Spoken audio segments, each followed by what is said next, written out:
I refused to take the fall for my golden sister, and my mom said she wished I'd aborted me, but the truth exposed her lies. The police cleared my name, and her perfect life collapsed in a way she never expected.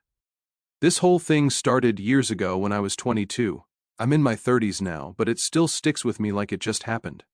My sister was 18 at the time, and we were both still living in the same town. We weren't super close, but I always thought we were all right. I mean, we were siblings. We argued here and there, but I didn't think she hated me or anything.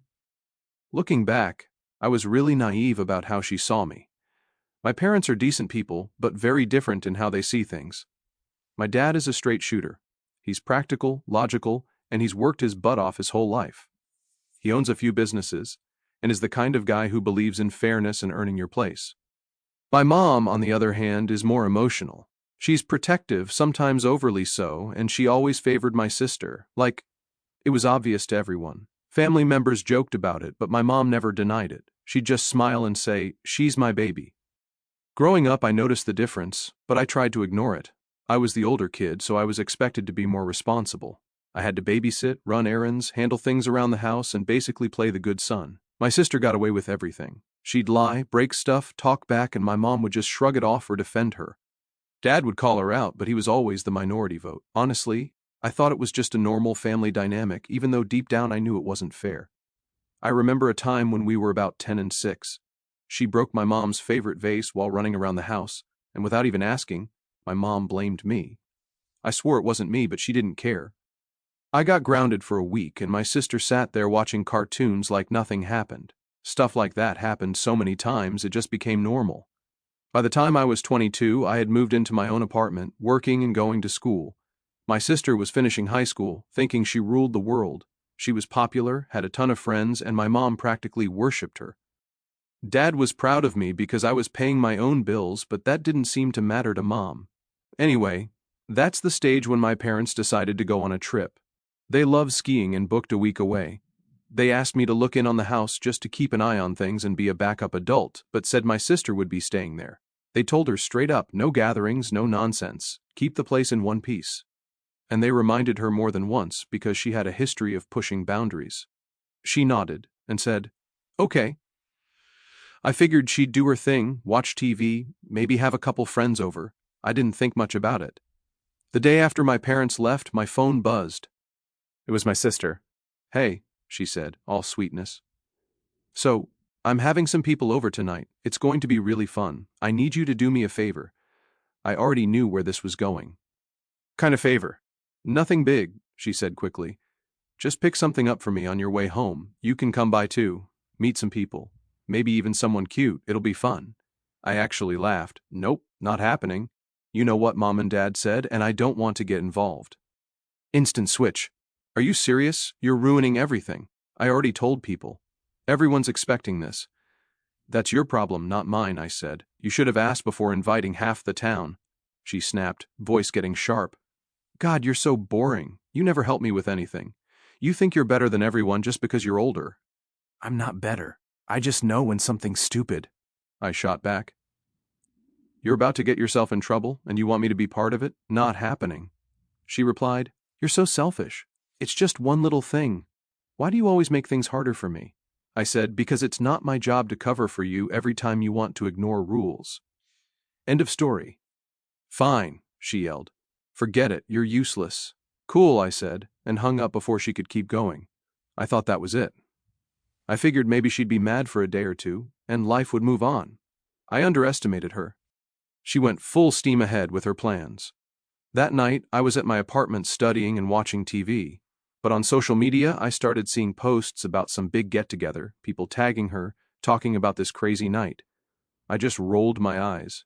It was typical her, always pushing limits. Now, here's the thing about our town. It's not huge, and the cops get bored. Any loud noise or commotion gets attention fast. So guess what? Someone called it in. Cops showed up. I didn't hear about that until the next day, but apparently it wasn't pretty.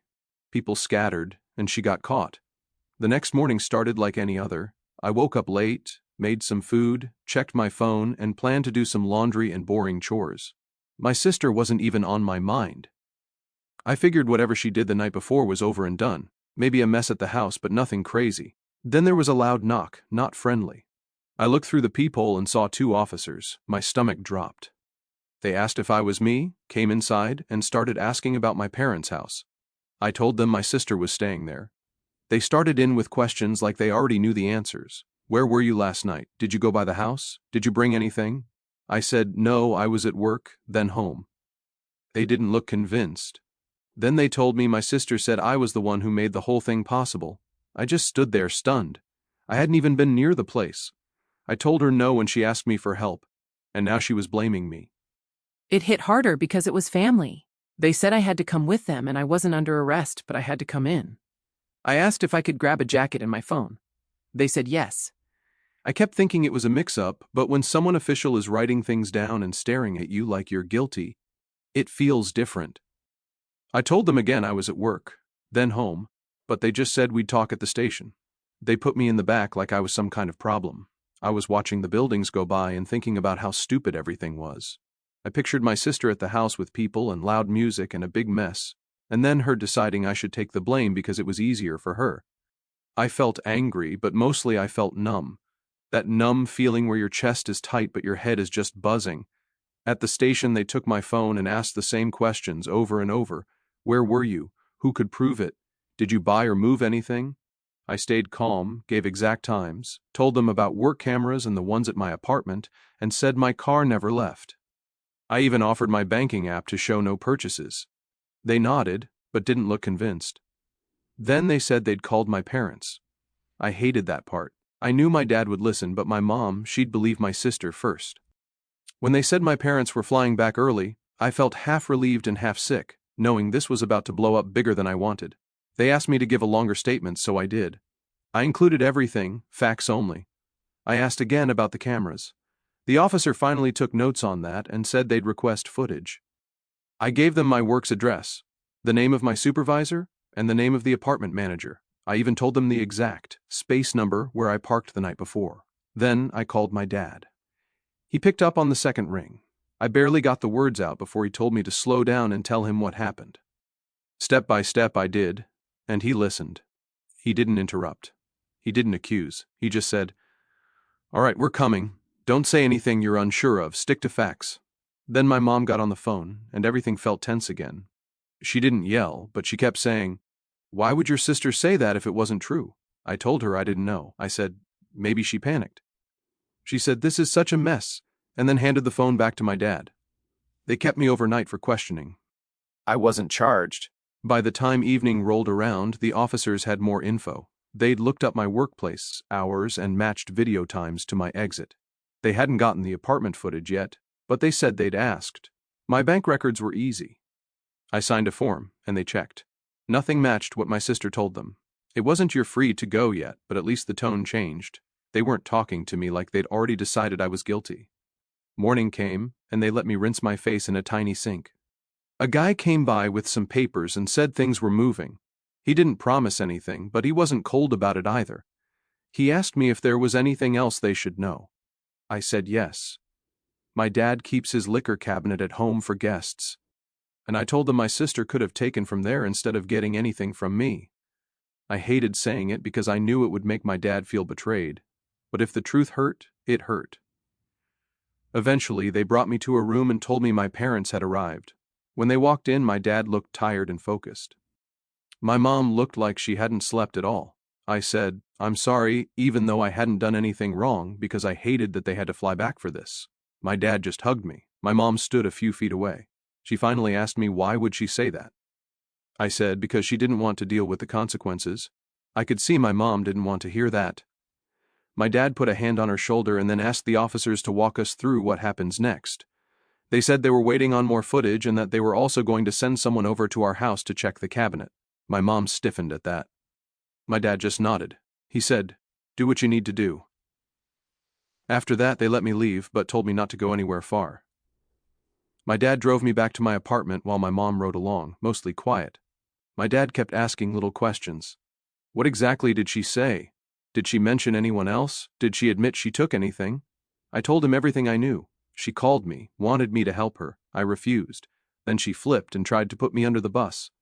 When we got to my place, my dad told me to grab any receipts or anything that might help. My mom just kept shaking her head. She wasn't crying, but her face was tight. She kept saying things like, "She wouldn't lie like that, and this is just too much."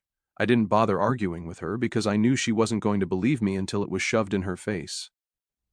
Later that day, Dad went straight to the house with the officers. I didn't go. I didn't want to see my sister. I stayed home, watched my phone light up with notifications and messages from cousins and aunts asking what happened. I didn't reply. I didn't know what to say. I didn't want gossip. I just wanted things fixed. When my dad came back, he looked exhausted. He had a small bag and said, "Evidence." They checked his cabinet. Stuff was missing and half empty. My mom kept saying she panicked, she was scared, she didn't mean it. More worried about her future than the fact she almost ruined mine. Over the next few days, Dad showed the officers everything. Photos of the cabinet, my work hours, security footage of me going straight home, even video of my car parked all night. My bank records were clean. Meanwhile, my sister kept changing her story. First, I drove over, then she claimed she came to my place, but nothing matched. No car scene, no proof. Every lie just made her look worse.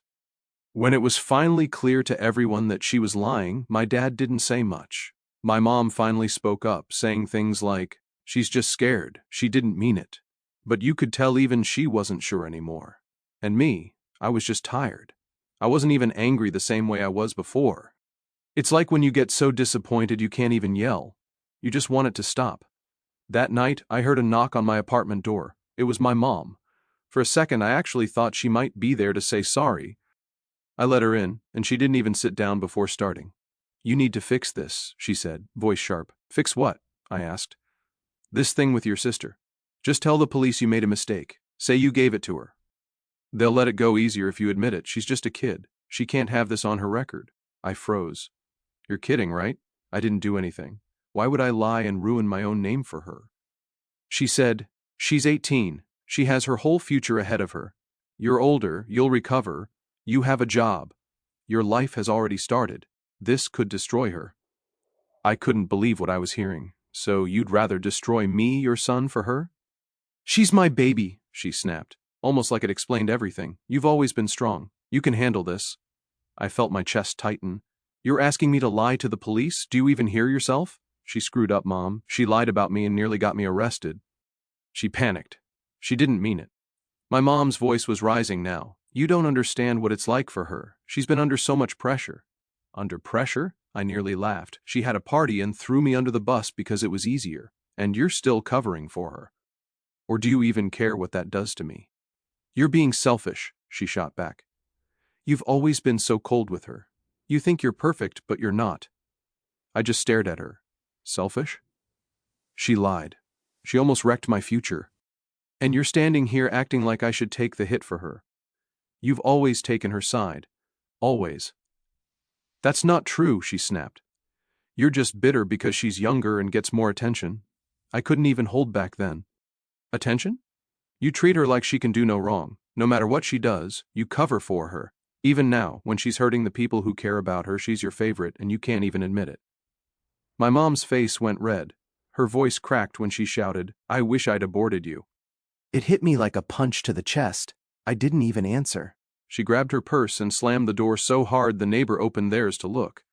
I stood there, then picked up my phone and called my dad. Told him everything word for word. He didn't even sound surprised, just angry. "I'll handle it," he said. And later, I found out they had one of the biggest fights of their marriage. My dad told her straight up. If she kept defending my sister's lies and couldn't see what was happening, he'd leave.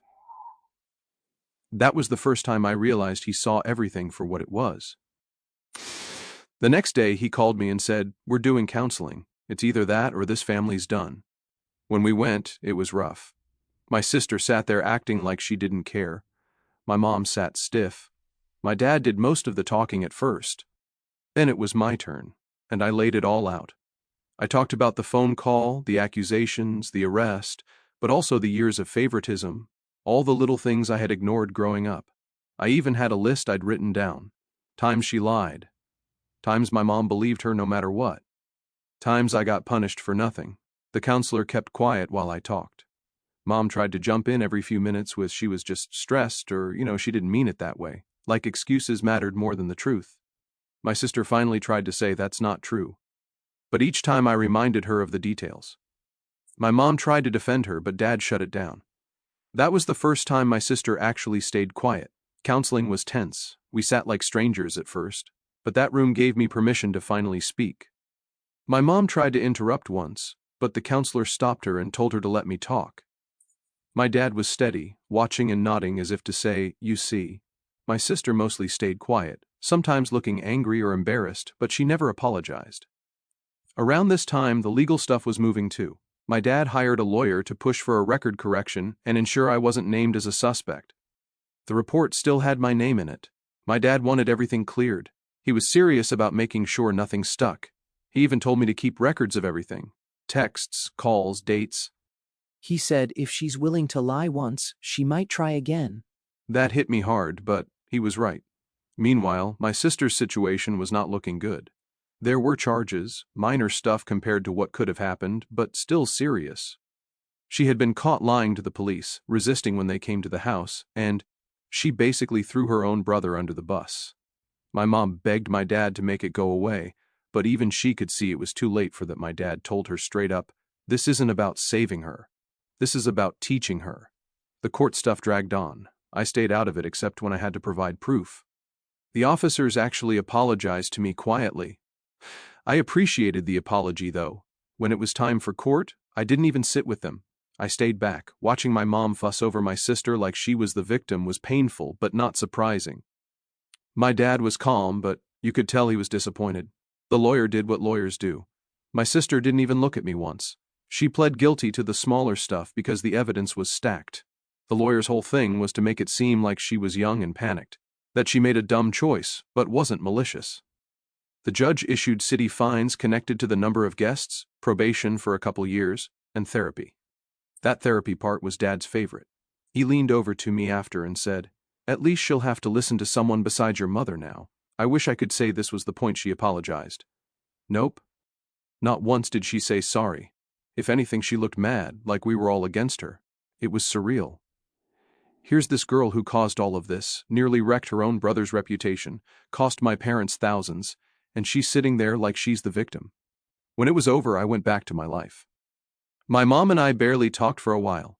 She knew I was still hurt about what she said at my apartment. She'd text sometimes, "How are you?" But it felt hollow. I answered politely but kept it short. My sister stayed in her bubble. She did her probation, went to therapy because she had to, and pretended everything was fine. We'd see each other at family dinners sometimes, but she'd barely look my way. I kept my head down and focused on my stuff. A couple years later, she went off to college. My dad and I were getting along better than ever.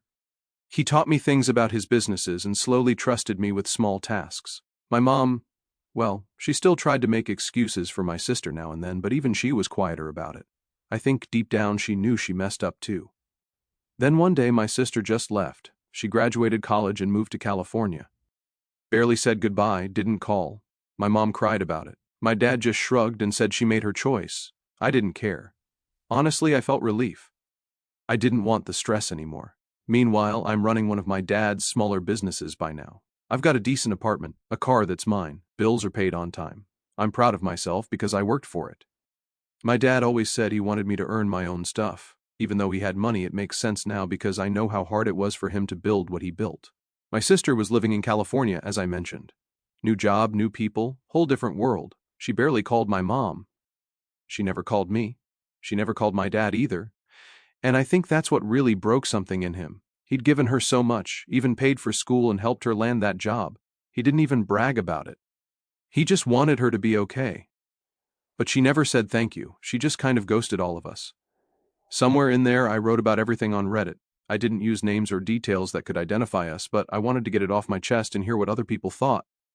Then one day, she found my post. I don't know how. Someone must have sent it to her. Or maybe she spends too much time on Reddit. Whatever the reason, she saw it. She called my mom first, screaming. My phone lit up like a Christmas tree with texts from my mom. "Why did you write about her? Take it down. You're making us look bad." I was at work, just sitting there staring at my phone like, really? After all this time, this is what makes her call home. Then my sister called me. I didn't even recognize her number at first. I answered, and she went straight to yelling, "No hello, nothing."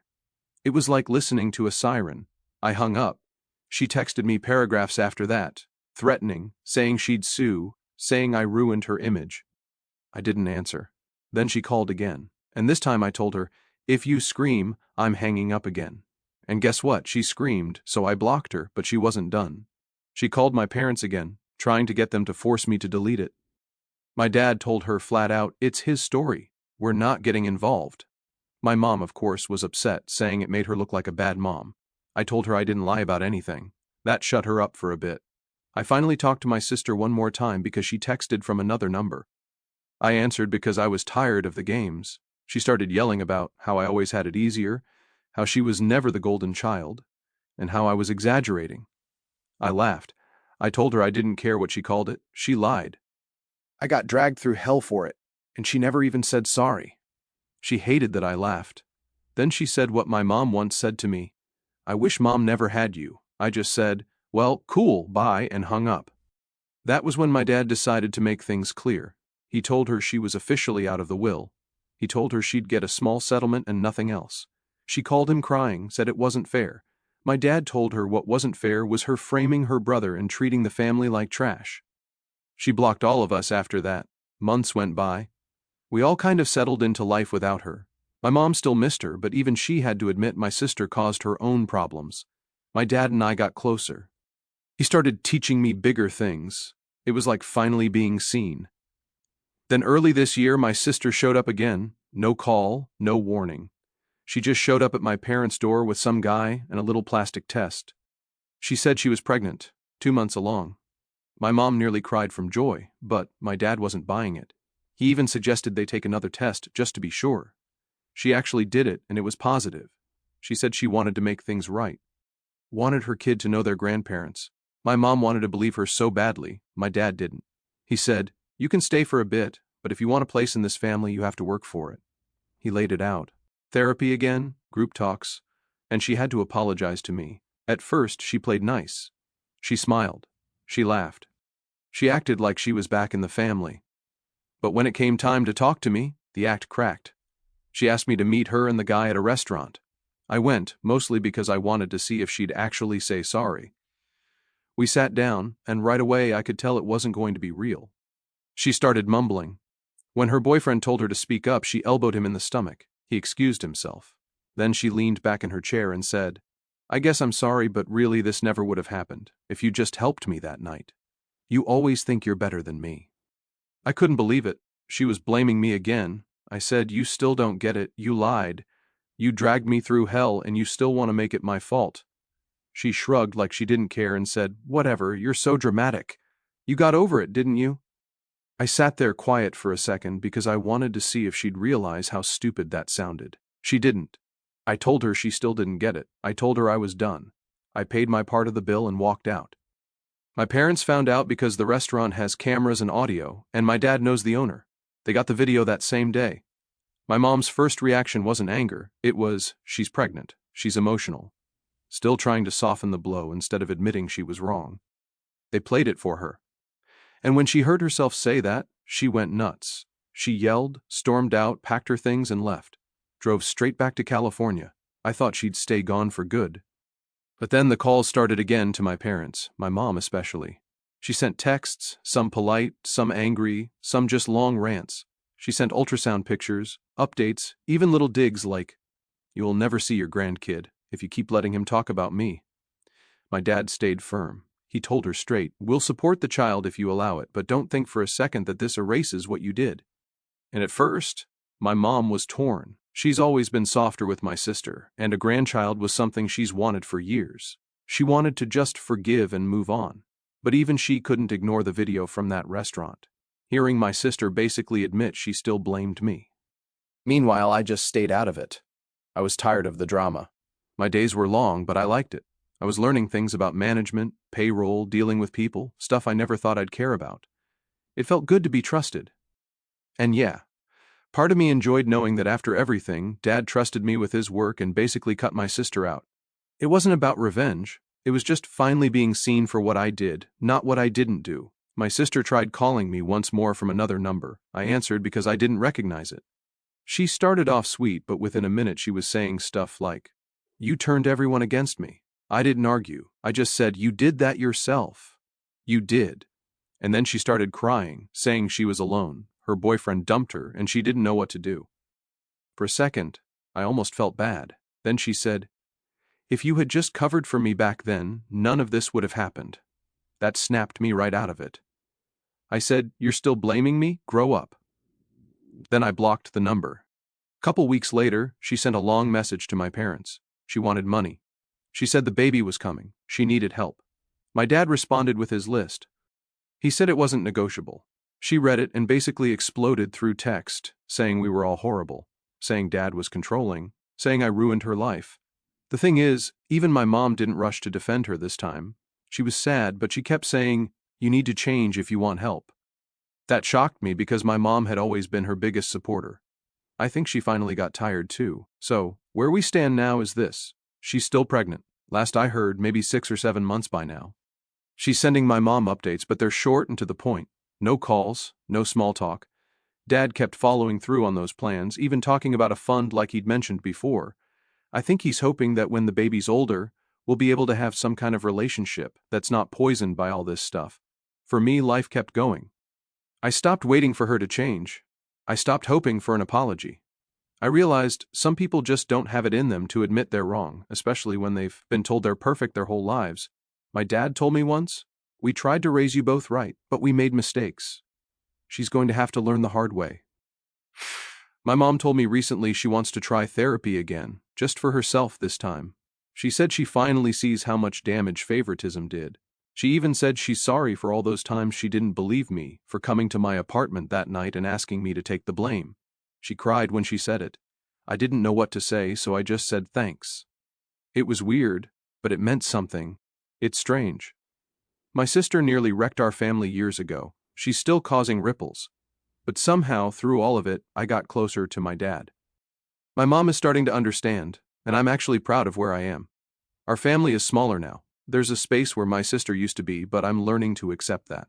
I know some people will say, but she's family. And yeah, she is.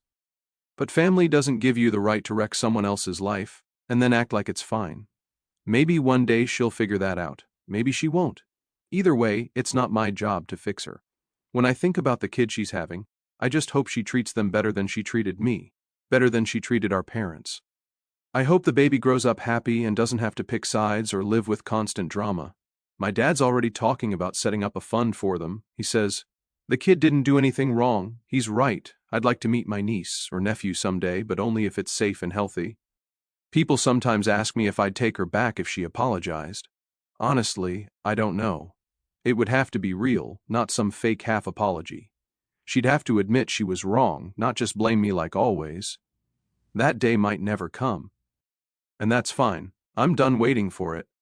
This whole mess taught me a lot. It taught me to keep records, to stand up for myself, and to not let guilt push me around. It taught me that parents can mess up too. But sometimes they can learn and try to fix things. And it taught me that being the responsible one sucks sometimes, but it can also pay off in the long run. Don't let someone else's bad choices define your life. Even if it's family, even if you love them, protect yourself, speak up. Because at the end of the day, you have to live with what happens, not them. So that's it. My sister's gone, I'm doing my thing, my parents are working on themselves. And maybe someday we'll all sit in a room and laugh about this. But if we don't, I'm okay with that.